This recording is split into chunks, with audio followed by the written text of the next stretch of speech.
let's work on expressing abstract ideas in Spanish. Join us on a rigorous step-by-step journey to fluency. I'm Timothy, and this is LearnCraft Spanish. Now that we've spent the first 2 weeks laying our fluency foundation, we get to spend a lot more time on vocabulary and real-life expression in Spanish. For most of this week, we'll be working on learning the most important verb in Spanish. But we're never going to be totally done with the deeper stuff, so we're still going to spend our Monday episodes on some important higher-level concepts, such as language theory, study hacks, and deeper grammar. Today we'll be talking about expressing abstract ideas in Spanish. This may seem like a strange thing to do in just the third week of learning the language, since many people consider this to be an advanced skill. But being able to express abstract ideas is actually core to being fluent, and we've found that you'll become proficient much faster if you learn how to do this as early as possible. Here's why. It's super easy to learn the names of random objects and actions, such as chair, book, or eating. This is the same thing as learning a new name for something in your own language. For example, if you have a large fiction book, you could easily find a bunch of new words for it.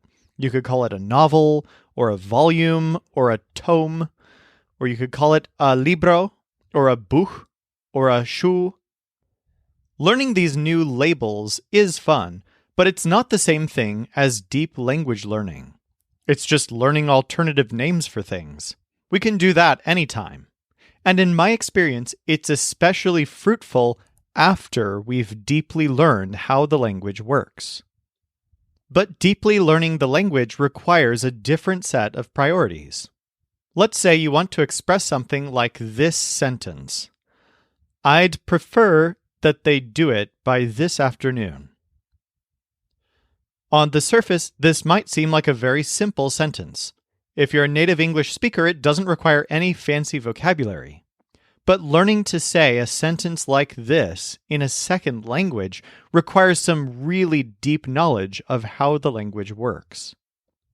Not only that, but most of what we say in any language does not consist of simple, concrete labels for things. Instead, we talk about and think about intangible ideas almost constantly. Whether you're aware of it or not, almost everything you express, whether to other people or to yourself, is not something you can simply find a one-word label for, like a noun or an action word. Instead, you construct it in a personal, deep way. And of course, that's true of Spanish speakers too. If you want to get to know someone close to you and understand them on a deep level, you'll want to be able to comprehend things like their opinions, their reactions, and their intentions. These are the things that make us individual human beings, and they're the things that language is so good at expressing if you learn it deeply.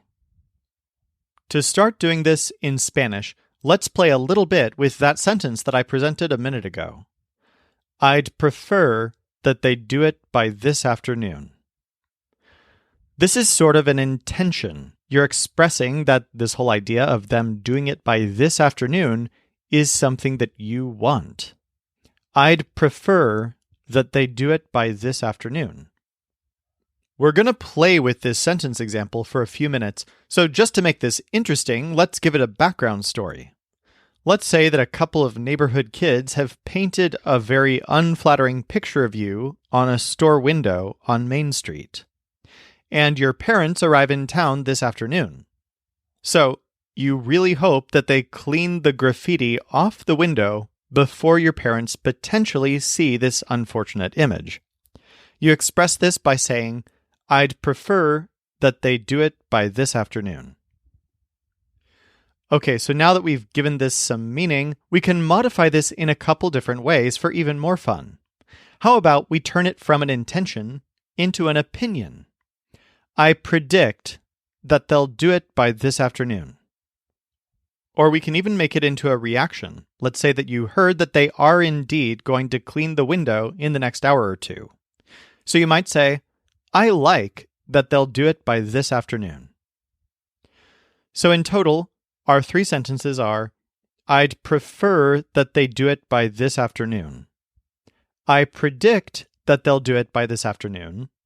And I like that they'll do it by this afternoon. In upcoming episodes, we're going to learn the words you'd use for preferring something, or predicting something, or liking something.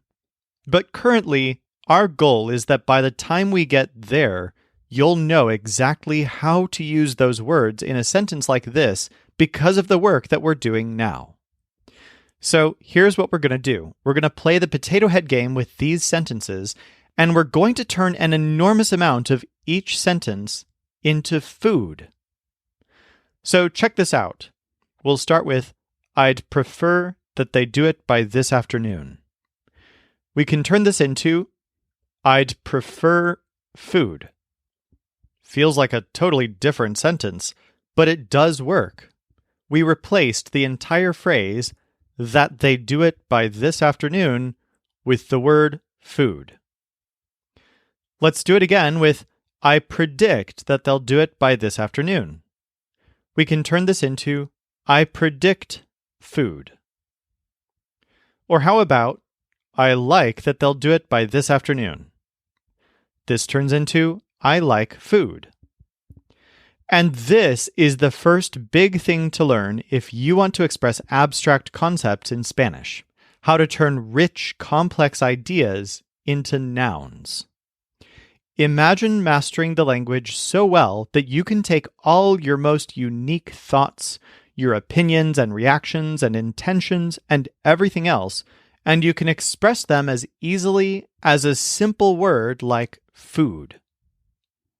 That's what we're going to start doing today, and the whole key to doing this is the number 1 word in the Spanish language, the word que.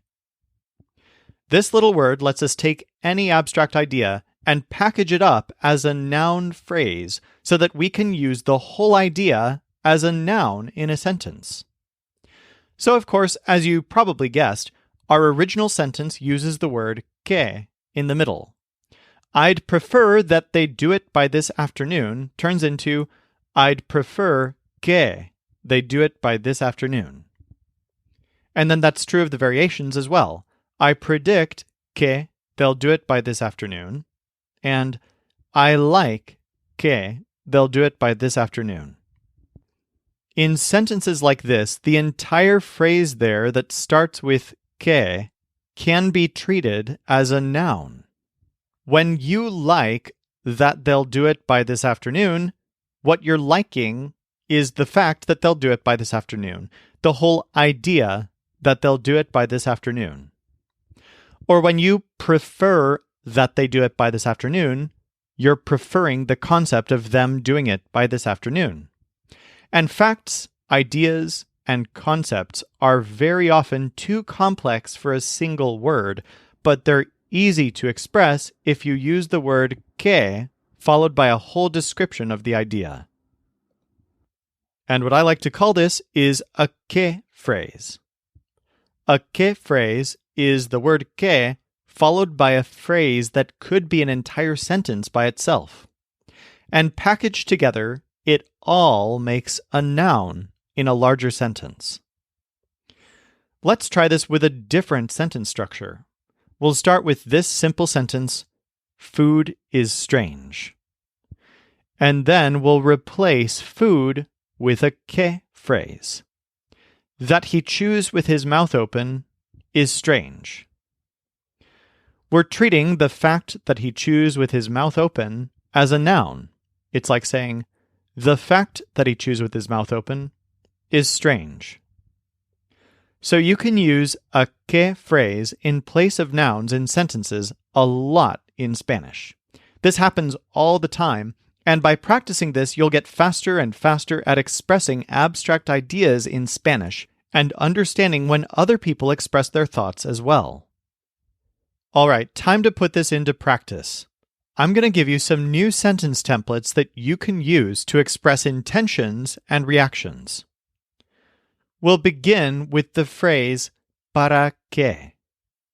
This is a very common word pairing in Spanish, and it roughly means so that or in order that. We'll use it in sentence templates like this. Someone does something para que something happens. For example, I brought him so that he could meet her. I brought him para que he could meet her. Lo traje para que la pudiera conocer. Now, this might seem odd because I told you that para is a preposition, and prepositions have an extremely strict rule. They always have to be followed by a noun. But this doesn't break that rule. The que phrase, that he could meet her, is being treated as a noun, and para comes right before that. We can even verify this using the food test. I brought him para que he could meet her could turn into I brought him para food. In both cases, para is being used to express an intention, that idea of pointing directly at something. When we form a sentence with para que, the intention is that something happens. So, yes, prepositions do have to be used right before nouns, but in many, many cases, the noun is a que phrase, especially when we're expressing intentions in Spanish. Let's get some practice with para que to express intentions. First, she did it so that I would notice her.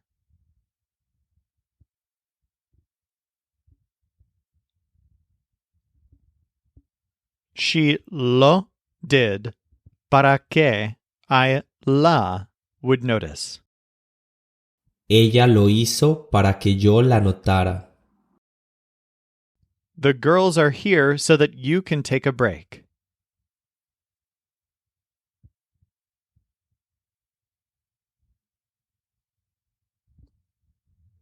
Las girls are here para que you can take a break. Las chicas están aquí para que puedas tomar un descanso. All right, let's learn another sentence template, and this one uses both a que phrase and also the word que with an accent mark. We previously learned that que with an accent mark normally means what, and it's used in questions. Well, there's another use of this word to express strong reactions, as in, what luck? So this que with an accent mark can either mean what as a question or what as in what luck. As a memory trick, the mark over the letter E means that this word tends to be associated with other marks, specifically question marks and exclamation marks. Now, the phrase, what luck, is a little weird to modern American English, but this is actually very common in Spanish. In fact, there are many other ways to use the Spanish word for what in exclamations, because in Spanish, instead of saying how lucky, you would say what lucky. And instead of how strange, you would say what strange. Qué extraño. In English, we use how for these exclamations, but in Spanish, you use what for all kinds of exclamations. Now, here's our sentence template for using both que with an accent mark and a que phrase. How strange that he's here. Que strange que he's here. Qué extraño que esté aquí.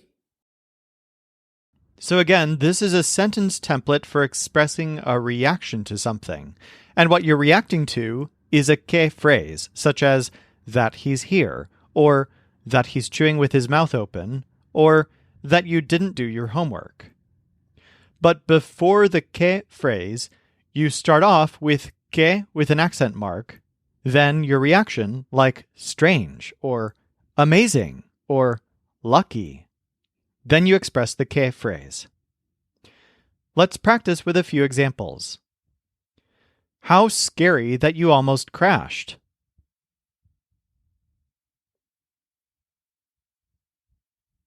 Qué scary que you almost crashed. Qué aterrador que casi te estrellas. How cool that he's with her.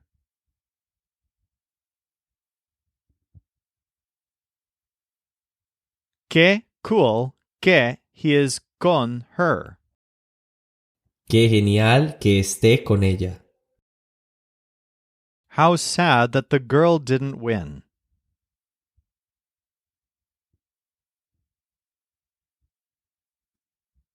Qué sad que la girl no won.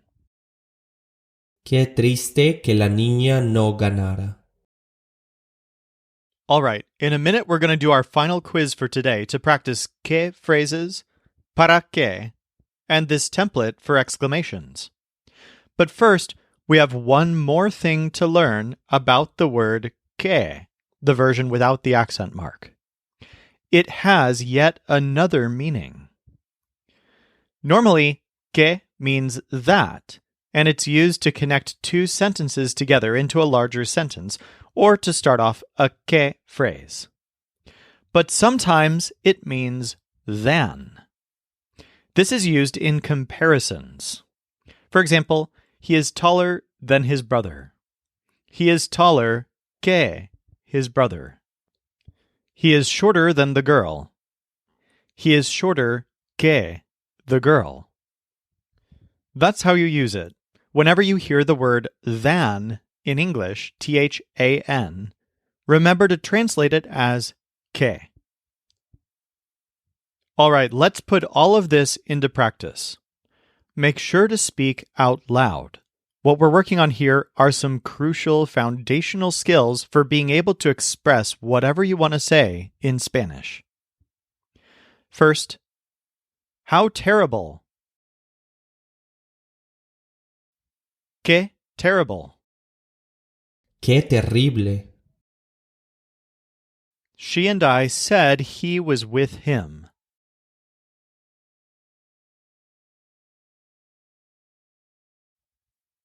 She y I said que he was con him.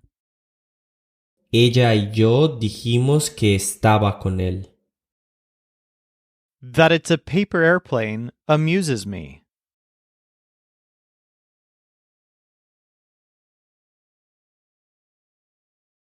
Que it's an airplane de paper me amuses.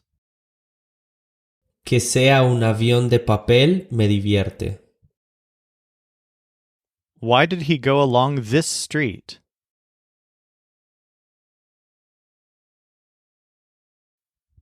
¿Por qué did he go por this street? ¿Por qué fue por esta calle? A man did it so that she would find you.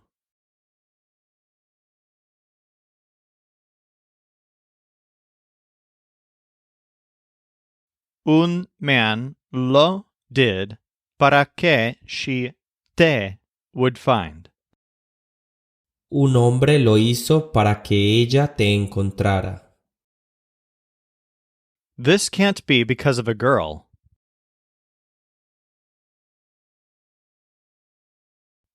This no can be por una girl. Esto no puede ser por una niña. How funny that that wasn't for him.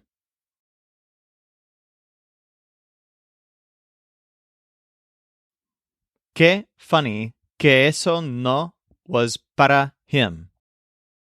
Qué gracioso que esto no fuera para él. What do you do around here? ¿Qué do you do por here? ¿Qué haces por aquí? In this next example, them is feminine. I met them at the park. How unlikely.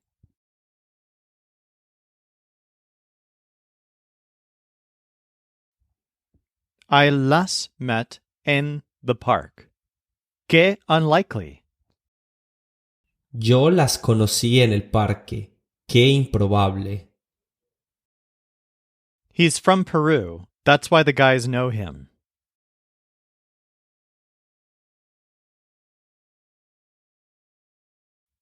He's de Peru. Por eso los guys lo know. Es de Perú. Por eso los chicos lo conocen.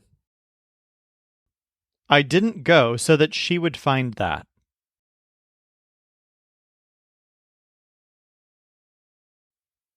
I no went para que she would find eso. Yo no fui para que ella encontrara eso. The man will be at the bank at 1:30.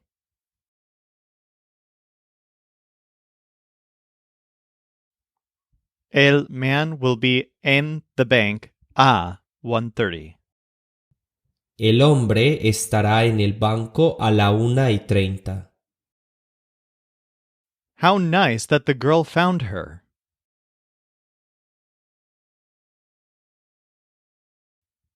Qué nice que la girl la found. Qué bien que la chica la encontrara. In this next example, them is masculine. That should impress them by tomorrow.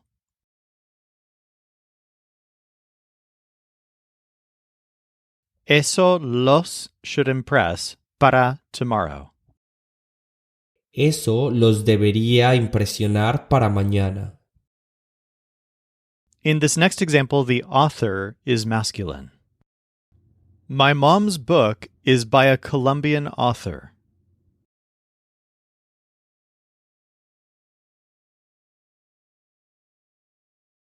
The book de my mom is por un Colombian author.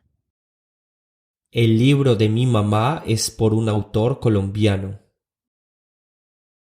The ladies said that so that I would find him.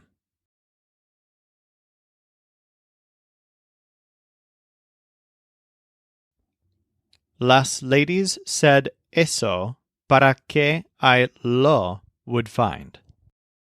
Las damas dijeron eso para que yo lo encontrara. Tomorrow we're going to start working on ser, our first verb. This show is brought to you by LearnCraftSpanish.com. The Spanish voice in this episode was our coach Michael Agudelo.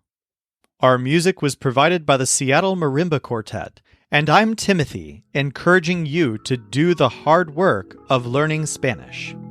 Acquiring a second language is one of the most fulfilling things you can do, so start your fluency journey today at lcspodcast.com.